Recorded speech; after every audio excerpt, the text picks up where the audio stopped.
भारतीय संघानं पाकड्यांना चेचलं। पाकड्या मंत्र्यांकडून भारतीय क्रिकेट संघानं चषक नाकारला।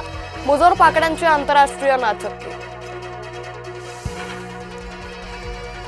क्रिकेटच्या इतिहासातला अभूतपूर्व प्रसंग। विजेत्या संघानं चषक स्वीकारण्यास दिला नकार।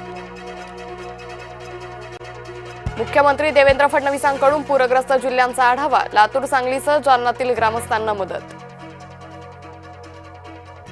मराठवाड्याचं पूर संकट कायम। नाथसागर मधील विसर्गामुळे गोदावरी फुगली। नाशकातही प्रचंड आव्हानात्मक स्थिती। पूरग्रस्तांसाठी मंदिरांनी दानपेट्या उघडल्या। 4 मंदिरांकडून पूरग्रस्तांसाठी आर्थिक मदतीची सुरुवात। मंदिरातील भक्तांचं धन गरजवंतांच्या झोळीत। आरक्षणासाठी लातूरात सकल धनगर समाज आक्रमक। मांजरा नदीत उड्या मारून जलसमाधी घेण्याचा इशारा। धनगरांना हवंय अनुसूचित जमातीचं आरक्षण। येवला तालुक्यात मुसळधार पाऊस। अंदरसूल नदीला पूर। छगन भुजबळ यांच्याकडून नुकसानीची पाहणी।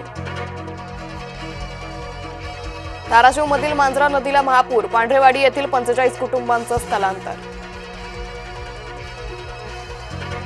दक्षिण सोलापुरात अतिवृष्टीनं शेतकरी त्रस्त। लिंबाच्या बागेत साचलं गुडघाभर पाणी। सोनम वांगचुक भोवतीचा फास आवळला। वांगचुक यांच्या आर्थिक व्यवहारात सापडली बेशिस्त। रासुका अंतर्गत सोनम वांगचुक सध्या अटकेत।